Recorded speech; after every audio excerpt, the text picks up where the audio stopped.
Previous lecture में हम लोग ये पढ़ रहे थे कि एलिमेंट्री रो ऑपरेशंस कौन से होती हैं और उनको यूज़ किस तरह करते हैं, उनको अप्लाई किस तरह करते हैं मैट्रिसेस के ऊपर। और उसके अलावा प्रीवियस लेक्चर में हम लोगों ने echelon form of a matrix and reduce echelon form of a matrix इसकी डेफिनेशन पढ़ी थी कि वो कौन सी फॉर्म्स होती है जिसको हम एशलोन या reduce echelon form of a matrix जो है पढ़ते हैं। और इससे रिलेटेड हम लोगों ने दो एग्जाम्पल भी की थी। आज मजीद जो है आपको मैं एक दो एग्जाम्पल जो है इससे रिलेटेड जो है वो मैट्रिसेस की शेप्स के रिलेटेड जो है वो आपको थोड़ा सा बता दूंगा ताकि आपको थोड़ा सा मजीद क्लियर हो जाए कि एशलोन या रिड्यूस एशलोन फॉर्म जो है हम किस टाइप की जो है वो मैट्रिसेस की शेप को जो है वो या फॉर्म को हम कहेंगे। तो पहली कंडीशन ये थी कि जब कोई मैट्रिक्स लिखा हो उसमें अगर कोई जीरो रोज आ रही हैं तो वो जीरो रोज जो है आपकी क्या होनी चाहिए, वो एंड पे होनी चाहिए। ठीक है, अगर आ रही हैं तो। अगर नहीं आ रही तो फिर कोई इशू नहीं है। जैसा कि यहाँ पे अगर मैं जीरो रोज जो है यहाँ पे बनाते नहीं, यहाँ पे मैं लिख देता हूँ, यहाँ पे टू लिख देता हूँ। ऊपर भी कोई रो लिखूंगा तो मैं उसमें भी जो है वो फिर कोई भी रो ऐसी नहीं लिखूंगा जिसमें जो है सारी एंट्रीज जो है वो जीरो आ रही हूँ, क्योंकि फिर वो एशलोन या रिड्यूस एशलोन फॉर्म की डेफिनेशन में जो कंडीशन बताई गई है वो फिर सेटिस्फाई नहीं होगी। ठीक है, तो मैंने स्टार्ट में कह दिया कि मैं जो है कोई ऐसा मैट्रिक्स लिखूंगा ही नहीं जिसमें जो है वो जीरो रो जो है वो आए। ठीक है, अगर जीरो रो आए तो वो एंड पे हो, अगर नहीं आती तो वो अच्छी बात है।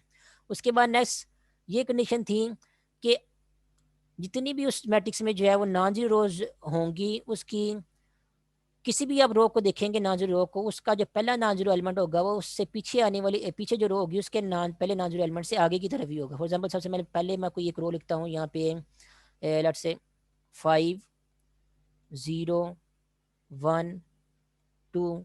ये तो मैंने एक रो लिख दी, इसका पहला नॉन जीरो एलिमेंट जो है पहले नंबर पे ही आ रहा है, चलिए अच्छी बात है। अब दूसरी नॉन जीरो लिखते हैं 0, यहाँ पे लिखता हूँ 2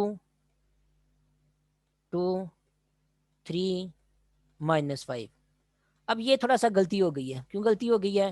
क्योंकि कंडीशन क्या थी कि जो एक रो है, कोई भी एक रो है, उसका पहला नॉन जीरो एलिमेंट जो है वो उससे पिछली जो रो है उसके पहले नॉन जीरो एलिमेंट से जो है वो आगे होना चाहिए या राइट हैंड साइड पे होना चाहिए। अब ये जो टू है इसका पहला जो सेकंड रो है इसका पहला नॉन जीरो एलिमेंट क्या आ रहा है, टू आ रहा है। अब ये टू जो है वो उससे पिछली जो रो है उसका जो पहला नॉन जीरो एलिमेंट 5 है उससे आगे नहीं है बल्कि उससे नीचे है। तो उससे नीचे नहीं होना चाहिए या उससे पीछे भी नहीं होना चाहिए, उससे आगे की तरफ होना चाहिए या उसकी राइट हैंड साइड पे होना चाहिए। तो फिर मैं क्या करूंगा, यहाँ पे थोड़ी सी मैं चेंजिंग करता हूँ ताकि मेरी वो शेप जो है वो मेंटेन रहे। इसको मैं टू को जो मैं जीरो कर देता हूँ। ऐसे जीरो नहीं करना हम लोगों ने जैसे मैं कर रहा हूँ, हम जो है रो ऑपरेशन वगैरह लगा के करेंगे, उन एलिमेंट्स को चेंज करेंगे, लेकिन फिलहाल आपको मैं बता रहा हूँ कि आप लोगों ने किस शेप किस तरह की होनी चाहिए। यहाँ पे जीरो कर दिया। अब देखेंगे कि ये जो दूसरी रो मैंने लिखी है इसका पहला नॉन जीरो एलिमेंट क्या आ रहा है, उससे जो पिछली रो है जो कि पहली रो है उसके पहले नॉन जीरो एलिमेंट से क्या है आगे ही है या उसकी क्या है राइट हैंड साइड पे है। आप इस तरह भी जो है स्टेज बना के जो है चेक कर सकते हैं। ठीक है, और जरूरी नहीं है कि अब दूसरी रो का पहला नॉन जीरो एलिमेंट जो है यहाँ पे दूसरे नंबर पे भी आए, वो इस तरह तीसरे नंबर पे भी आ सकता है, यहाँ पे भी आ सकता है। लेकिन होना क्या चाहिए, उससे पिछली रो से आगे ही होना चाहिए। पिछली रो का जो पहला नॉन जीरो एलिमेंट है उससे आगे ही होना चाहिए। उसके बाद नेक्स्ट आगे वाली की रो लिखते हैं। यहाँ पे फॉर एग्जाम्पल लिखता हूँ मैं 5 0 0 और 3। तब यहाँ पे भी गलती हो गई है, ये कोई एशलोन फॉर्म वाली कंडीशन सेटिस्फाई नहीं हो रही। क्यों नहीं हो रही, यहाँ पे आप देखें तो ये जो अब ये जो तीसरी रो है इसका पहला नॉन जीरो एलिमेंट कौन सा आ रहा है, ये वाला है। और इसका पहला नॉन जीरो एलिमेंट जो इससे पिछली रो थी उसका पहला नॉन जीरो एलिमेंट कौन सा, टू है, उससे आगे नहीं है बल्कि क्या है उससे पीछे है या उसकी लेफ्ट हैंड साइड पे है, तो ये नहीं होना चाहिए। तो हमने क्या करना है, किस तरह इस एलिमेंट तीसरी रो का जो पहला नॉन जीरो एलिमेंट है उसको आगे लेके आना है, इसके उससे पिछली जो रो है उसके पहले नॉन जीरो एलिमेंट से आगे लेके आना है। वो हम रो ऑपरेशन लगा के जो आगे लेके आएंगे। फिलहाल मैं यहाँ पे क्या करता हूँ, मैं खुद से जो है यहाँ पे जो है वो किस तरह यहाँ पे एलिमेंट्स को चेंज करता हूँ। मैं कहता हूँ इस 5 को जो है क्या करता हूँ, जीरो कर देता हूँ। अगर मैंने 5 को जीरो कर दिया है तो ये आप देख सकते हैं कि तीसरी रो का पहला नॉन जीरो एलिमेंट जो है वो उससे पिछली रो जो दूसरी रो है उससे आगे ही है। ठीक है, और अगर मैं पहला तीसरी रो का पहला नॉन एलिमेंट यहाँ पे आ रहा है तो इससे जो आगे आने वाली रो है फोर्थ रो उसका जो पहला नॉन एलिमेंट है फिर ये वाला, फिर वो यहाँ पे नहीं होना चाहिए, वो इससे आगे होना चाहिए। लेकिन आगे तो मैट्रिक्स खत्म हो गया है तो फिर क्या होना चाहिए, यहाँ पे हम लोगों ने फिर क्या करना है, यहाँ पे हम लोगों ने जीरो बनाना है ताकि हम ये कह सकें कि आने वाली रो का पहला नॉन जीरो एलिमेंट जो है वो पिछली रो से आगे ही है। या दूसरे लफ्ज़ ये कहते हैं कि जो पहला नॉन जीरो एलिमेंट होता है किसी एक रो का उसके नीचे वाले एलिमेंट क्या बन जाते हैं, वो जीरो बनने चाहिए। ये वाले नीचे वाले एलिमेंट जीरो बनने चाहिए, तो इसके भी नीचे वाले एलिमेंट जो है जीरो बनना चाहिए। तो यहाँ पे क्या बना देंगे हम, जीरो बना देंगे ताकि वो वाली कंडीशन जो है मेंटेन ही रहे जो कि एशलोन फॉर्म की कंडीशन में हमें मेंटेन जो है वो सेटिस्फाई होनी चाहिए। या फिर हम क्या कर सकते हैं, ये फर्ज करें हम क्या करते हैं यहाँ पे 3 की बजाय जो है वो हम यहाँ पे जो है 9 बना लेते हैं, अगर किसी किसी तरीके से ऑपरेशन लगा के याद रखिए हमने खुद यहाँ पे इस तरह नहीं लिखना, हमने रो प्रेशर लगाने हैं। रो प्रेशर लगाते हुए वो हमें श्योरिटी नहीं है कि पहला नॉन जीरो आने वाली रो का जो नॉन जीरो एलिमेंट है वो यहाँ पे बनता है या यहाँ पे बनता है, ठीक है। तो जहाँ भी बनेगा, लेकिन बनाना हम लोगों ने जो है वो आगे ही है, ठीक है। हर आने वाली रो का पहला नॉन जीरो एलिमेंट जो है पिछली रो से आगे ही बनाना है, चाहे वो एक स्टेप बन जाए आगे, चाहे वो 2 स्टेप आगे बन जाए, वो आके फिर रो ऑपरेशन पे डिपेंड करता है। तो अगर आपका नॉन जीरो एलिमेंट जो है वो दूसरी तीसरी रो का यहाँ पे बन रहा है, तो ये उससे आगे ही है, तो उसके बाद यहाँ पे इस 2 को हमें जीरो करने की जरूरत नहीं है, क्योंकि यहाँ पे देखें जो 2 जो है फोर्थ रो में है, उसका फोर्थ रो का जो पहला नॉन जीरो एलिमेंट ये जो 2 आ रहा है वो तीसरी रो का जो पहला नॉन जीरो एलिमेंट 9 है उससे उसके उससे आगे ही आ रहा है। फिर यहाँ पे हमें 2 को जीरो करने की जरूरत नहीं है, यहाँ पे आपकी ये जो है एशलोन फॉर्म जो है बन जाएगी। अब ये मैट्रिक्स आपकी एशलोन फॉर्म है, ठीक है। इस एशलोन फॉर्म में ये जो एलिमेंट्स नॉन जीरो जिनको मैं कह रहा था ये जो आ रहे हैं यहाँ पे 5, 2, 9 और 2, इनको हम जो है पिवट एलिमेंट कहते हैं, ठीक है। हर रो का पहला नॉन जीरो एलिमेंट जो भी आ रहा होगा उसको हम जो है पिवट एलिमेंट कहते हैं। अगर पिवट एलिमेंट आपके जो है सारे के सारे 1 बन जाएं, ये वाले 1 बन जाएं या आप बना लें, और उन पिवट एलिमेंट के ऊपर वाले जितने भी एलिमेंट है वो सारे के सारे एलिमेंट जो आप जीरो कर दें, फिर ये जो मैट्रिक्स बनेगा ये वाला, इसको हम जो है वो reduce echelon form of matrix कहेंगे, ठीक है। और उसके अलावा आप जो पहले वाली जो मैंने एक आपको एग्जांपल दे रहा था, अगर उसकी तरफ चलें कि यहाँ पे जो है वो 9 ना बने, यहाँ पे 0 ही बन जाए, और यहाँ पे 3 आ जाए, और उसके बाद 3 अगर यहाँ पे आता है, यहाँ पे 5 0 होना चाहिए, 3 आ जाए, तो इस केस में फिर आप लोगों को क्या करना होगा, 3 के नीचे वाला एलिमेंट जो है आपको 0 बनाना पड़ेगा। फिर हम उसको क्या करेंगे, हम इसको 0 बना देंगे। अब ये जो आपका मैट्रिक्स बन गया ये वाला, अब ये मैट्रिक्स आपका ये भी क्या है, एशेलोन फॉर्म ऑफ मैट्रिक्स है, क्योंकि हर रो का जो पहला नॉन जीरो एलिमेंट है वो उससे पिछली रो का जो पहला नॉन जीरो एलिमेंट है उससे आगे ही आ रहा है या उसकी राइट हैंड साइड पे ही आ रहा है। और उसके अलावा जो है वो जीरो रो अगर कोई है तो वो क्या आ रही है, वो देखें वो एंड पे ही आ रही है, ठीक है। तो ये एशेलोन फॉर्म है मैट्रिक्स की, लेकिन ये रिड्यूस एशेलोन फॉर्म जो है वो नहीं है। अगर आपने इसको रिड्यूस एशेलोन फॉर्म बनाना है तो आप क्या करेंगे, ये जो पिवट एलिमेंट है इसको भी 1 बना देंगे, रो ऑपरेशन लगा के इसको भी 1 बना देंगे, और ये जो पिवट एलिमेंट है इसको भी 1 बना देंगे, और पिवट एलिमेंट जिस कॉलम में है उस कॉलम के बाकी एलिमेंट्स को जो है 0 बना देंगे। या दूसरे लफ्ज़ में आप ये कहेंगे कि पिवट एलिमेंट के ऊपर वाले एलिमेंट्स भी क्या बना देंगे, 0 बना देंगे। यहाँ पे तो ऊपर वाला एलिमेंट पहले से 0 है, यहाँ पे जो पिवट एलिमेंट है इसका भी ऊपर वाला एलिमेंट जो हम क्या कर देंगे वो 0 बना देंगे। इनको 0 बनाने की जरूरत नहीं है, जस्ट क्या है कि पिवट जो का एलिमेंट है उसके ऊपर वाले एलिमेंट जो है वो 0 बनाने चाहिए। तो ये जो पिवट एलिमेंट है इसके ऊपर वाले एलिमेंट जो है इनको हम 0 बना देंगे। तो फिर ये जो आपको नया मैट्रिक्स मिल जाएगा, यहाँ पे 0 बना देते हैं चलो हम यहाँ पे, ये जब नया मैट्रिक्स आपको मिलेगा ये एशेलोन फॉर्म तो है ही है, लेकिन ये रिड्यूस एशेलोन फॉर्म भी है, क्योंकि इसने रिड्यूस एशेलोन फॉर्म की कंडीशन को भी सेटिस्फाई कर दिया है कि हर पिवट एलिमेंट क्या आ रहा है, 1 आ रहा है, और पिवट एलिमेंट जिस कॉलम में मौजूद है उस कॉलम की बाकी एंट्रीज भी क्या आ रही हैं, 0 आ रही हैं। ये हम लोगों ने प्रीवियस लेक्चर में इसके डेफिनेशन के बारे में पढ़ा था।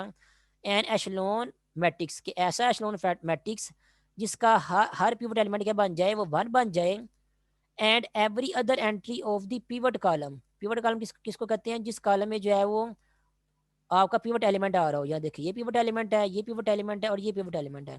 तो जिस कॉलम में पिवट एलिमेंट आ रहा है उस कॉलम उस कॉलम की हर एंट्री को क्या आप कर देंगे, आप क्या कर दें 0 बना दें, पिवट एलिमेंट के अलावा बाकी एंट्री को जो है वो 0 बना दें। फिर आपका जो मैट्रिक्स बन जाएगा उसको हम रिड्यूस एशेलोन फॉर्म मैट्रिक्स कहेंगे। जैसे यहाँ पे देखें 1 है तो 1 के ऊपर वाले एलिमेंट भी 0 कर दिया, नीचे वाले पहले से 0 हो जाते हैं। ये 1 है, इसके ऊपर वाले एलिमेंट नीचे वाले एलिमेंट जो है वो भी सारे के सारे क्या कर दिए, 0 कर दिए। इसको 0 करने की जरूरत नहीं है, क्योंकि ये पिवट कॉलम में मौजूद नहीं है। ये वाला 3 पिवट कॉलम कौन सा है, जिस कॉलम में पिवट एलिमेंट आ रहा हो। तो पिवट एलिमेंट आपका यहाँ पे आ रहा है, एक यहाँ पे आ रहा है, दूसरी रो का तीसरी रो का यहाँ पे आ रहा है। तो जिस जिस कॉलम में जो है वो पिवट एलिमेंट आ रहा है उसको उसके ये बाकी एलिमेंट जो है वो पिवट एलिमेंट के अलावा हम लोगों ने 0 करने हैं, और पिवट एलिमेंट आपका 1 होना चाहिए। तो ये वाली कंडीशन अगर सेटिस्फाई हो जाएगी, एक्स्ट्रा कंडीशन एशेलोन फॉर्म के अलावा एक्स्ट्रा अगर ये वाली कंडीशन सेटिस्फाई हो रही होंगी, फिर उस मैट्रिक्स को हम कहेंगे वो क्या है, reduce echelon form of a matrix है। तो ये तो थोड़ा सा और मजीद क्लैरिफिकेशन हो गया एग्जांपल्स के थ्रू कि एशेलोन फॉर्म क्या होती है मैट्रिक्स की, और रिड्यूस एशेलोन फॉर्म क्या होती है मैट्रिक्स की। उसके बाद नेक्स्ट एक थ्योरम है, इसको हम यूज़ करेंगे, इसको जिसके हम लोगों ने स्टेटमेंट ही डिस्कस करनी है। every non-zero matrix is row equivalent to a matrix in echelon form और रिड्यूस एशलोन फॉर्म। तो यहाँ पे क्या कह रही हैं, मैं आपको जरा अपने वर्ड में समझाता हूँ। ये कह रहे हैं कि कोई भी नॉन जीरो मैट्रिक्स हो उसके ऊपर हम जो है वो रो ऑपरेशन लगा के, ठीक है, उसके ऊपर रो ऑपरेशन लगा के हम उसको जो है वो एशलोन फॉर्म में या रिड्यूस एशलोन फॉर्म में जो है वो कन्वर्ट कर सकते हैं, ठीक है। यही बात उन्होंने यहाँ पे जो है वो थोड़ा सा मैथमेटिकल लैंग्वेज में या जो है कम्पैक्ट फॉर्म में या थोड़ी सी जो है वो कह लें कि डिफिकल्ट लैंग्वेज में कही हुई है।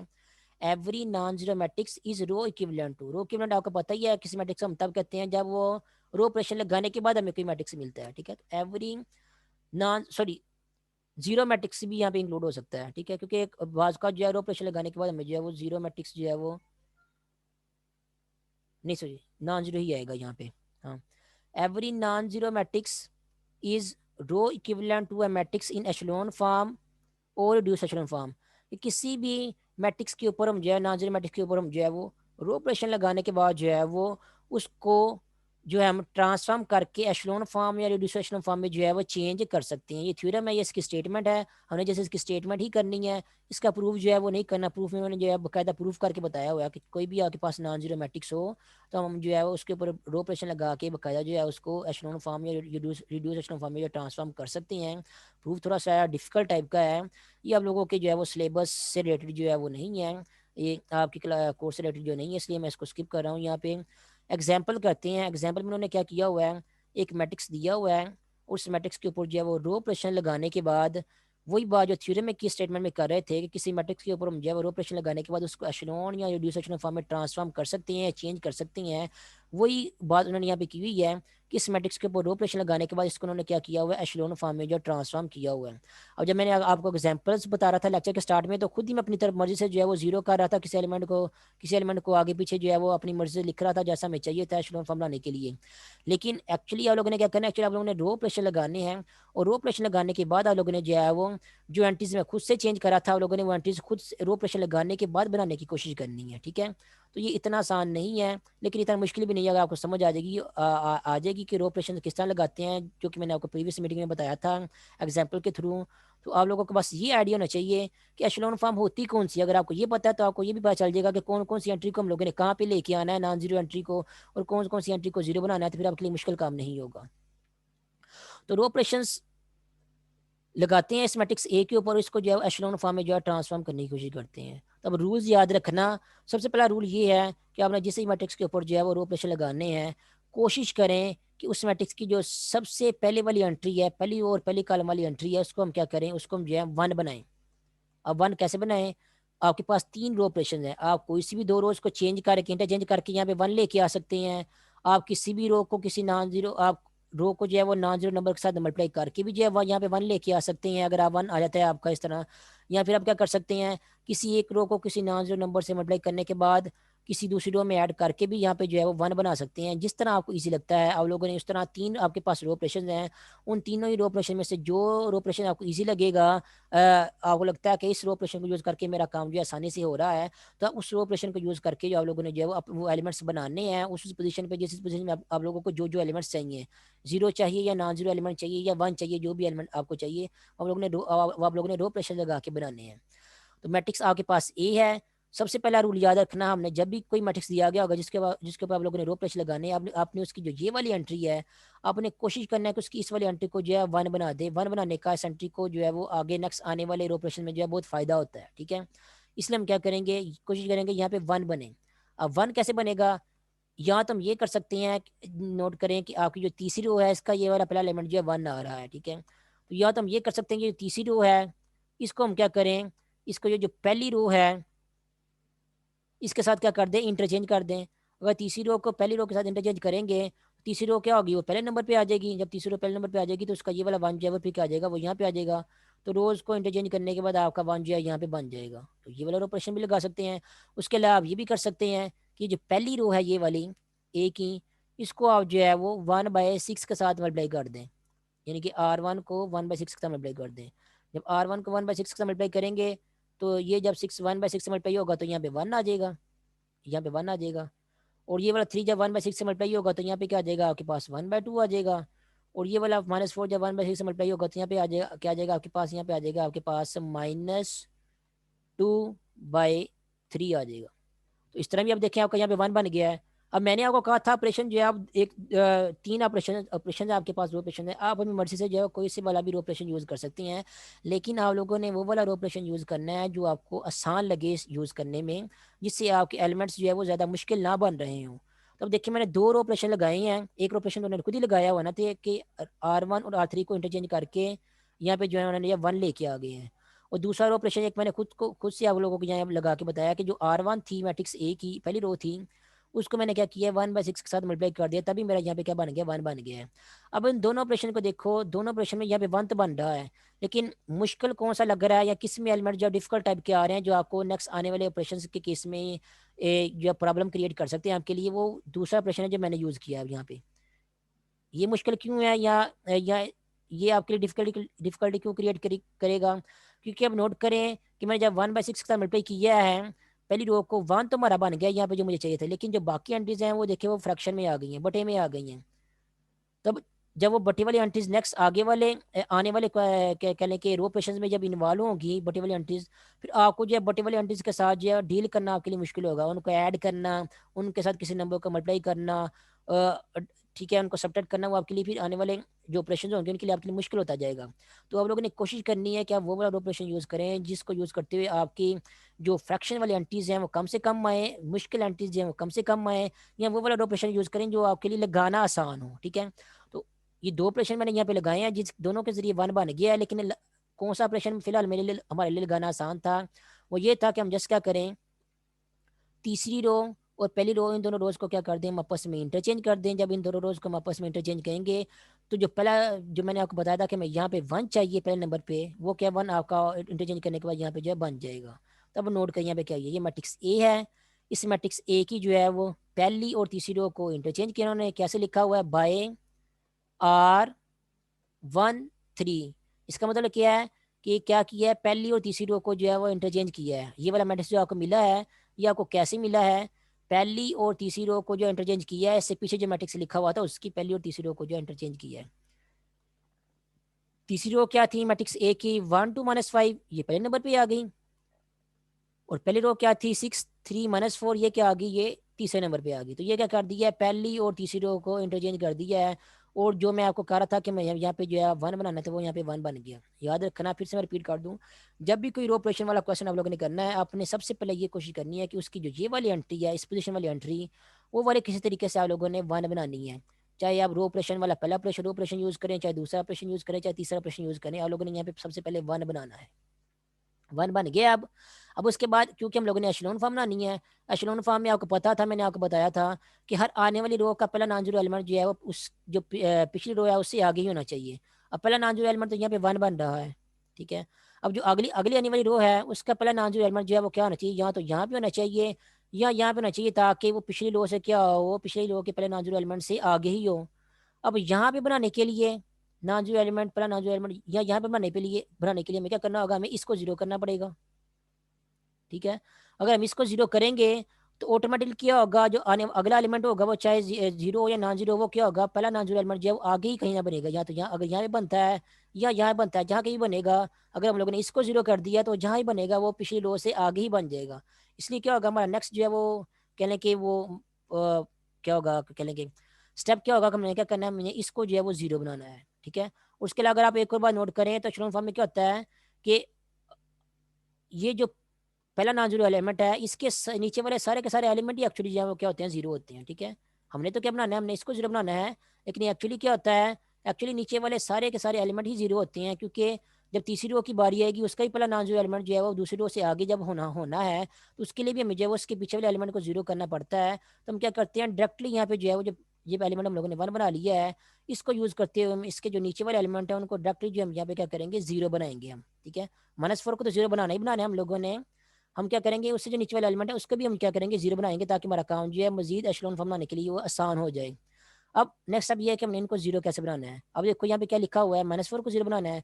जिस भी नंबर को जीरो बनाना है आप नोट करो कि -4 जीरो कब बनेगा, -4 जीरो तब बनेगा जब हम उसमें क्या ऐड करें, जब हम उसमें जो है हम 4 ऐड करें। ठीक है, 4 ऐड करेंगे तो वो क्या बन जाएगा, जीरो बन जाएगा।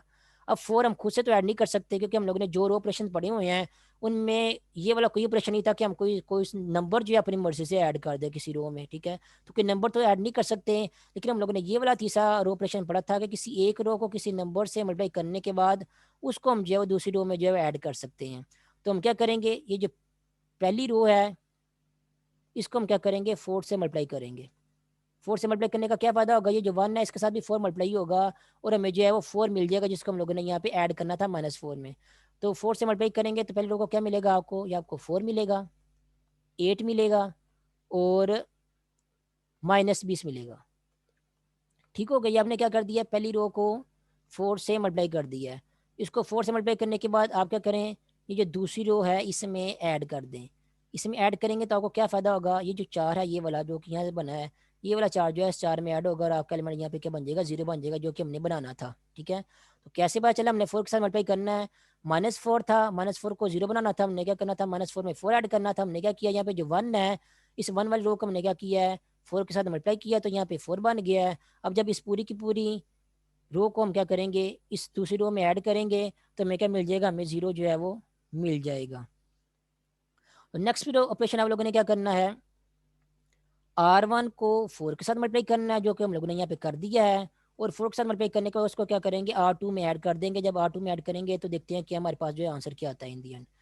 तो करते हैं बारी बारी। इस 4 को जब हम -4 में ऐड करेंगे तो यहाँ पे क्या आ जाएगा, आपके पास 0 आ जाएगा।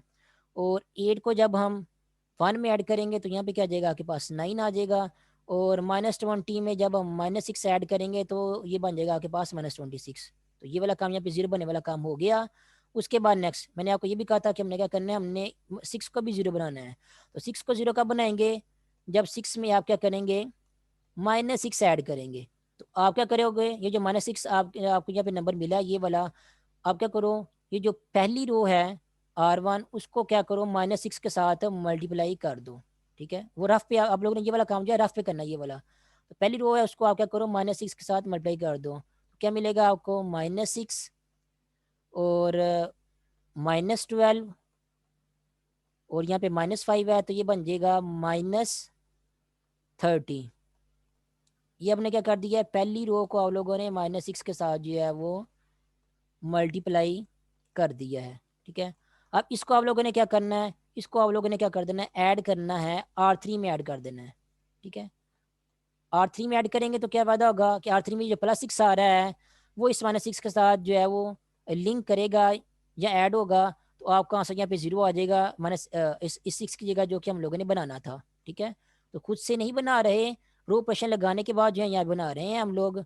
तो अब एडिशन करते हैं अब नेक्स्ट यहाँ पे, कि ये जो हम लोगों ने क्या किया है, -6R1 ये फाइंड आउट किया है, ये वाला हम लोगों ने, ये वाला -6R1, इसको हम क्या करेंगे, R3 में ऐड करेंगे, यानी कि इसको हम जो है वो क्या करेंगे, R3 में ऐड करेंगे। तो ये वाला -6 जो है वो इस 6 में ऐड होगा, आंसर आपके पास क्या आ जाएगा, 0 आ जाएगा। उसके बाद ये वाला -12 जो है वो 3 में ऐड होगा, तो ये आपके पास आंसर आ जाएगा -9। और -6 को जब हम -5 से मल्टीप्लाई करेंगे तो आंसर आपके पास यहाँ पे +30 आएगा, -30 नहीं आएगा। तो ये यहाँ पे थोड़ी सी करेक्शन कर लो, यहाँ पे आपके पास जो है +30 आएगा। इस +30 को जब हम जो है वो -4 में ऐड करेंगे तो ये आपके पास जो है आपके पास आंसर जो है +26 आ जाएगा। तो ये कैलकुलेशन आप लोगों ने साइड पे रफ पे करनी है और ध्यान से करनी है, कहीं भी किसी साइन की वजह से भी मेरी थोड़ी सी जो है मिस्टेक होगी है, ये वाली मिस्टेक आप लोगों की नहीं होनी चाहिए। ज़रा सी भी कहीं चेंजिंग हो, गलत मिस्टेक होगी आपकी कैलकुलेशन की, तो आपका पूरे का पूरा क्वेश्चन जो है वो गलत हो जाएगा। ठीक है, अब ये उन्होंने क्या कर दिया है, -6R1 को R3 में ऐड कर दिया है, जिसका मतलब यही है कि आप लोगों ने क्या कर दिया है, R3 में से 6R1 को जो है वो माइनस कर दिया है। ठीक है, इसका एक ही मतलब है। आपको फिर आपका मिलेगा, ये वाली रो मिल जाएगी आपको। नेक्स्ट ओवरऑल आप लोगों ने क्या किया है, ये 2 ऑपरेशन लगाए, एक ऑपरेशन ये वाला लगाया है और एक ऑपरेशन जो है वो ये वाला लगाया है। ये लगाने के बाद आप लोगों ने क्या किया, ये जो 1 था इसके जो नीचे वाले 2 एलिमेंट्स थे उनको आप लोगों ने क्या कर दिया, 0 बना दिया है। अब 0 बनाने का आपको क्या फ़ायदा हुआ है, अब जो आने वाली रो थी उसका पहला नॉन जीरो एलिमेंट क्या बन रहा है, वो पिछली वाली रो जो है उसके पहले नॉन जीरो एलिमेंट से आगे ही बन रहा है। एक तो ये आपको फ़ायदा हो गया इसका। उसके बाद नेक्स्ट, अब एलिमेंट आगे तो बन गया है, अब अगर हम तीसरी रो की तरफ जाएं तो तीसरी रो का पहला नाम जो एलिमेंट कहाँ पे आ रहा है, -9 जो है वो ये वाला इसके नीचे ही आ रहा है। अब इसके ये नीचे नहीं आना चाहिए, उसके लिए भी क्या करना होगा, इसको फिर 0 करना पड़ेगा। मैं ये जो -9 जो नीचे आ रहा है इसको मैं 0 करना पड़ेगा, ताकि ये जो तीसरी रो है इसका पहला नाम जो एलिमेंट जो है वो क्या हो, उससे आगे ही रहे। अब ये जो -9 है इसको हम जो है वो 0 कैसे बनाएंगे, -9 को हम जो है वो 0 तब बनाएंगे जब इसमें हम क्या कर रहे हैं, इसमें हम जो है वो 9 को ऐड करें। ठीक है, और 9 को ऐड करने हम खुद से तो ऐड नहीं कर सकते, 9 को ऐड करने के लिए हमें 9 जो है वो बनाना पड़ेगा। तो 9 भी हमें बनाने की ज़रूरत नहीं है। क्यों ज़रूरत नहीं है, क्योंकि यहाँ पे 9 जो है पहले से मौजूद है, यहाँ पे देखें ये वाला 9 जो है पहले से मौजूद है। हम जस्ट क्या करें, R2 को जो है वो अगर हम R3 में ऐड कर दें तो ये जो 9 है -9 में ऐड होगा, ऑटोमेटिकली हमारा आंसर क्या आ जाएगा, वो 0 आ जाएगा। नेक्स्ट ऑपरेशन क्या लगाएंगे, R3 में हम क्या करेंगे, R2 जो सेकंड रो है उसको ऐड करेंगे, ऐड करके देख लेते हैं। 0 जो 0 में ऐड होगा तो आंसर क्या आ जाएगा आपके पास 0। 9 जो है वो -9 में ऐड होगा तो आंसर क्या आ जाएगा आपके पास 0। ये 0 बन गया जो कि हमें चाहिए था। उसके बाद -26 +26 में ऐड होगा तो आंसर आपके पास क्या बन गया 0। यहाँ पे तीसरी रो भी जो है वो सारी की सारी क्या बन गई है, ऑटोमेटिकली 0 ही बन गई है। तो यहाँ पे यहाँ तक आप देख लें आपकी ये जो फार्म बन गई है ये वाली, ये एशेलोन फार्म जो है बन गई है ये वाली, क्योंकि एशेलोन फार्म में आपका जो पिवट एलिमेंट है वो सभी पिवट एलिमेंट का वन होना जरूरी नहीं होता। तो एशेलोन फार्म देखिए कैसे बन रही है कि हर आने वाली रो का नॉन जीरो एलिमेंट जो है पिछली रो से आगे ही है। इसके तो सारे के सारे एंटी जीरो हैं, इसलिए इनको जो है हम इसमें हमें जो है नॉन जीरो एलिमेंट को देखने की जरूरत नहीं है। और उसके अलावा जो है वो, हाँ, दूसरी कंडीशन ये थी कि नॉन जीरो एलिमेंट जो है रोज जो है ऊपर होनी चाहिए या जीरो रोज नीचे होनी चाहिए, वो भी कंडीशन वही हो रही है। तब आपका ये जो है मैट्रिक्स बन गया, ये वाला मैट्रिक्स आपका क्या बन गया, एशेलोन फॉर्म जो है बन गई है मैट्रिक्स की। ठीक है, उसके अलावा अगर आप चाहें तो पिवट एलिमेंट को जो है 1 भी बना सकते हैं। ये 9 है, यहाँ पे अगर हम 1 बना दें तो यहाँ पे भी आपका जो पिवट एलिमेंट क्या बन जाएगा, 1 बन जाएगा। तो 9 को 1 कैसे बनाएंगे, हम जो क्या करें, R2 को जो है वो माइनस कह रहा हूँ, R2 को हम जो है वो 1/9 से अगर हम मल्टीप्लाई कर दें, तो 1/9 जब हम R2 के साथ मल्टीप्लाई करेंगे तो ये 0 को जब 1/9 से मल्टीप्लाई करेंगे ये 0 ही रहेगा। लेकिन 9 को जब हम 1/9 से मल्टीप्लाई करेंगे तो ये क्या बन जाएगा आपके पास 1 बन जाएगा। और ये -26 को जब हम 1/9 से मल्टीप्लाई करेंगे तो ये बन जाएगा आपके पास -26/9। अब देखें आपका हर पिवट एलिमेंट जो है वो 1 बन गया अब आपका। लेकिन अभी भी ये जो है वो ये एशेलोन फॉर्म ही है, ये रिड्यूस एशेलोन फॉर्म जो है नहीं है। ठीक है, रिड्यूस एशेलोन फॉर्म तब होती है जब पिवट एलिमेंट 1 हो और पिवट एलिमेंट जिस कॉलम में मौजूद है उस कॉलम की ऊपर वाले एंटीज भी क्या हो, वो 0 हो। ठीक है, तो अब भी ये पिवट एलिमेंट 1 तो बन गया है, लेकिन अभी भी ये एशेलोन फॉर्म ही है, ये रिड्यूस एशेलोन फॉर्म जो है वो नहीं है, याद रखना। ठीक है, ये भी एशेलोन फॉर्म बन गई है ये वाली यहाँ तक। अगर आपको एशेलोन फॉर्म बनाने के लिए कहा गया तो यहाँ पे यहाँ तक आपका क्वेश्चन जो कंप्लीट हो गया, ये एशेलोन फॉर्म बन गई है। उसके अलावा ये भी अभी तक एशेलोन फॉर्म ही है। ठीक है, ये रिड्यूस एशेलोन फॉर्म नहीं है, क्योंकि पिवट एलिमेंट के ऊपर वाली एंट्रीज जो है वो सारी की सारी 0 नहीं हुई। अभी यहाँ पे 2 एक लिखा हुआ है, यहाँ पे ये पिवट एलिमेंट है दूसरी रो का, और ये पिवट कॉलम है, और इसकी बाकी एंट्रीज जो है यानी कि 2 जो है 0 नहीं बना हुआ। तो अगर हमने रिड्यूस एशेलोन फॉर्म बनानी है यहाँ पे इस केस में, तो हम क्या कर सकते हैं, इस 2 को भी 0 बना सकते हैं। अब ये 2 0 कैसे बनेगा, जब 2 में हम क्या ऐड करेंगे, 2 में हम जो है वो -2 ऐड करेंगे। अब 2 में -2 हमने खुद से ऐड नहीं करना, हमने क्या करना है, -2 को जो है वो किसी रो के साथ रो से बनाना है -2 को, फिर इस 2 में जो है वो ऐड करना है, यानी कि R1 में ऐड करना है। 2 कैसे बनेगा, -2 कैसे बनेगा, यहाँ पे जो 1 लिखा हुआ है इसके नीचे, इस 2 के नीचे जो 1 लिखा हुआ है, इस जिस रो में लिखा हुआ है R2 में लिखा हुआ है, तो हम क्या करेंगे, R2 को हम क्या करेंगे, -2 के साथ मल्टीप्लाई करेंगे। जब हम R2 को -2 के साथ मल्टीप्लाई करेंगे तो यहाँ पे आपका -2 बन जाएगा, वो आप लोगों ने रफ वर्क में करना है साइड पे। R2 के साथ जब हम -2 मल्टीप्लाई करेंगे तो क्या बनेगा 0 -2, और -2 को जब हम 26 से मल्टीप्लाई करेंगे तो ये बन जाएगा आपके पास 52 डिवाइड बाय 9। ये माइनस और माइनस जो है प्लस बन जाएगा ये वाला। तो ये क्या किया मैंने, R2 को जो है वो -2 के साथ मल्टीप्लाई कर दी है। अब इस -2 R2 को हम क्या करेंगे, R1 में ऐड कर देंगे। जब R1 में ऐड करेंगे तो उससे क्या होगा, ये वाला जो -2 है ये वाला इस +2 में ऐड होगा, और यहाँ पे जो हमें 0 चाहिए वो क्या बन जाएगा, 0 बन जाएगा। यही जो है नेक्स्ट टाइम उन्होंने यहाँ पे किया हुआ है, अगर आपको यहाँ पे देखें, ये मैं थोड़ा सा इरेज कर देता हूँ ताकि आपको समझ आ जाए। यहाँ पे उन्होंने क्या किया हुआ है, R2 को -2 के साथ मल्टीप्लाई किया हुआ है और उसको क्या किया, R1 में ऐड किया हुआ है। ठीक है, तो ये जो ये लिखा हुआ हो, R1 में आपने ऐड किया है -2 R2 को। ठीक है, या फिर ये लिखा हुआ हो R1 -2 R2, ये एक ही बात है, दोनों सेम ही है। ठीक है, तो -2 को R2 के साथ मल्टीप्लाई किया तो हमें ये वाली जो है वो ये वाला आंसर मिला है। इस आंसर को हमने क्या किया, R1 में ऐड कर दिया। R1 में क्यों ऐड किया, क्योंकि हमें यहाँ पे जो है वो 0 चाहिए था रिड्यूस एशेलोन फॉर्म बनाने के लिए। तो जब इसको ऐड करेंगे नेक्स्ट टाइम में तो देखते हैं हमारे पास आंसर क्या आता है। तो नेक्स्ट पेज की तरफ चलते हैं, यहाँ पे यहाँ तक। तो ये हमें आंसर मिल रहा है, ये वाला जब पहला 0 है, ये वाला -2 R2 का ये वाला पहला 0 जो है वो इस 1 में ऐड होगा R1 के, तो आंसर यहाँ पे जो है 1 ही रहेगा। उसके बाद ये वाला जो -2 है ये इस +2 में ऐड होगा, तो आंसर आपके पास यहाँ पे क्या आ जाएगा, वो 0 आ जाएगा। उसके बाद ये वाला जो 52/9 है ये इस -5 में जो है वो ऐड होगा। उसके बाद आपका आंसर जो है वो ये वाला आएगा 7/9। अब देखो, जब फ्रैक्शन इन्वॉल्व हो जाते हैं आपके रो ऑपरेशंस में, तो आपको जो है वो एडिशन करते हो या सब्ट्रैक्शन करते हो, आप लोगों को थोड़ा सा जो है वो एहतियात बरतनी पड़ती है। फिर आप तो आपका टाइम उतना पहले से ज़्यादा लगता है, ठीक है। आपको थोड़ी सी टेंशन भी रहती है, या आपको ऐसा लगता है कि कहीं मेरा क्वेश्चन गलत ना हो जाए, ठीक है। इसलिए जब हम स्टार्ट में रो ऑपरेशन लगा रहे होते हैं तो हम कोशिश करते हैं कि हमारे जो रो ऑपरेशन लगाने के बाद जो फ्रैक्शन आ रहा है वो किस तरह फ्रैक्शन जो है वो ना आए, हम कोई और ऑपरेशन जो है वो यूज़ कर लें, ठीक है। तो यहाँ पे तो हमारे पास कोई ऑप्शन नहीं था, हमें जो है 1/9 से मल्टीप्लाई करना ही था वन बनाने के लिए, इसलिए हम लोगों ने 1/9 से मल्टीप्लाई कर दिया। अदरवाइज अगर आपके पास कोई और ऑप्शन है कि आप इंटरचेंज करके या किसी एक रो को किसी दूसरी रो से मल्टीप्लाई करके दूसरी में ऐड करके अगर आप किस तरह वन बना सकते हैं, तो आप उस तरह भी वन बना सकते हैं। ऑपरेशन आप जो मर्जी यूज़ कर लें, उससे कोई फ़र्क नहीं पड़ता। जो ज़रूरी नहीं है कि जो ऑपरेशन यहाँ पे उन्होंने तरतीब यूज़ किए हुए हैं आप लोगों ने वही ऑपरेशन जो है यूज़ करने हैं। सोल्यूशन के स्टार्ट में अगर आप लोगों को याद हो तो मैंने आपको बताया, आपको मैंने दो ऑपरेशन करके बताए थे। एक ऑपरेशन तो ये था कि उन्होंने R1 और R3 को इंटरचेंज किया है। दूसरा एक ऑपरेशन मैंने आपको वन बनाने के लिए मैंने खुद भी आपको एक अलग दूसरा ऑपरेशन करके बताया था, जिसमें भी जिसको यूज़ करते भी यहाँ पे वन बन जाता था, लेकिन उसके केस में क्या होता था, उस केस में फ्रैक्शन इन्वॉल्व हो जाते थे क्वेश्चन के स्टार्ट में ही। और लोगों ने कोशिश करनी है कि कम से कम क्वेश्चन के स्टार्ट में जो है फ्रैक्शन जो है इन्वॉल्व ना हो, ठीक है। कोई और आसान ऑपरेशन जो है वो यूज़ करके आप जो है किस तरीके से जो है वो अपना वो वाला एलिमेंट बना लें, नॉन जीरो एलिमेंट वन बना लें या जीरो बना लें, या कोई एलिमेंट कोई और ऑपरेशन यूज़ करके जिसको यूज़ करके आपके फ्रैक्शन जो है इन्वॉल्व ना हो रहे हो, जिसको यूज़ करना आपके लिए आसान हो। लेकिन जैसे-जैसे आप आगे बढ़ते जाएँगे क्वेश्चन की तरफ, एंड पे कहीं न कहीं जाके जो है वो फिर कोई और ऑप्शन जो है नहीं रहता, फिर आपको जो है इस तरह का ऑपरेशन लगाना ही पड़ता है जिससे आपके फ्रैक्शन जो है इन्वॉल्व होती हैं। जैसा कि यहाँ पे हम लोगों ने जो है वो 9 को 1 बनाने के लिए जो है 1/9 से मल्टीप्लाई किया था। तो फ्रैक्शन बन गया।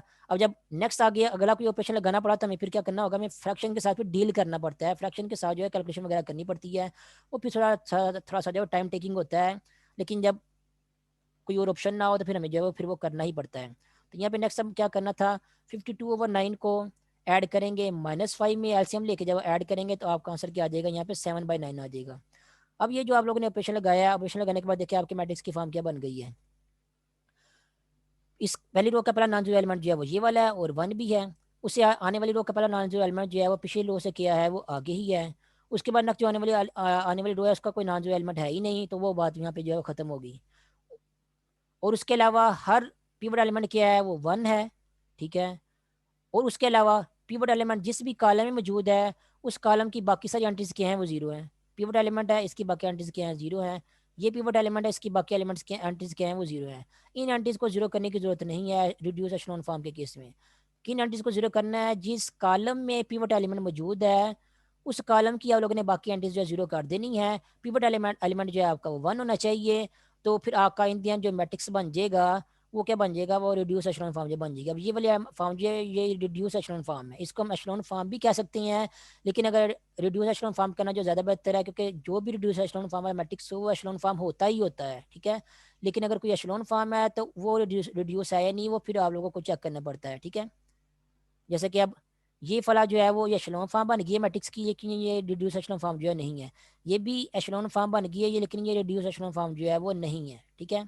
उसके अलावा ये वाली फॉर्म जो है ये एशेलॉन फॉर्म भी है और रिड्यूस एशेलॉन फॉर्म भी है। जब दोनों ही है तो हम जैसे इसको क्या कहेंगे, रिड्यूस एशेलॉन फॉर्म ही कहेंगे, क्योंकि अगर रिड्यूस एशेलॉन फॉर्म है तो ऑटोमेटिकली ये एशेलॉन फॉर्म भी होगी, तो वो हमें कहने की जरूरत नहीं है, ठीक है। ये क्या बन जाएगी अब आपकी ये रिड्यूस एशेलॉन फॉर्म जो है वो बन जाएगी। क्वेश्चन में या एग्जांपल में तो हमें जस्ट यही कहा गया था कि हमने क्वेश्चन इस मैट्रिक्स को जो है एशेलॉन फॉर्म में जो है ट्रांसफॉर्म करना है या रिड्यूस करना है। लेकिन हम लोगों ने क्या है इसको एशेलॉन फॉर्म रिड्यूस एशेलॉन फॉर्म में भी ट्रांसफॉर्म करने का तरीका जो है वो सीख लिया है। तो ये था रो ऑपरेशन को यूज़ करते हुए किसी मैट्रिक्स को एशेलॉन या रिड्यूस एशेलॉन फॉर्म में ट्रांसफॉर्म जो है कैसे करते हैं, ठीक है। उसके बाद नेक्स्ट लेक्चर में मजीद जो है हम इससे रिलेटेड जो है वो रो ऑपरेशन से रिलेटेड जो है वो क्वेश्चन या एग्जांपल्स वगैरह करेंगे, ताकि आप लोगों की मजीद प्रैक्टिस जो है वो हो सके कि किस तरह जो है वो किस आइडिया को फॉलो करते हुए हम जो है वो रो ऑपरेशन लगाते हैं, और हमें कैसे कैसे पता चलेगा कि हम लोगों ने कौन कौन सा रो ऑपरेशन जो है नेक्स्ट यूज़ करना है, ठीक है। ये रो ऑपरेशन जो आप लोगों ने याद नहीं करने हर क्वेश्चन के केस में, आपके माइंड में खुद ही आइडिया जो आता जाएगा कि आप लोगों ने नेक्स्ट कौन सा रो ऑपरेशन यूज़ करना है और नेक्स्ट कौन सा ऑपरेशन यूज़ करना है। हर स्टूडेंट के डिफरेंट ऑपरेशन भी हो सकते हैं, ठीक है। तो अभी के लेक्चर की इतना ही काफ़ी है, बाकी हम जो है नेक्स्ट लेक्चर में करेंगे।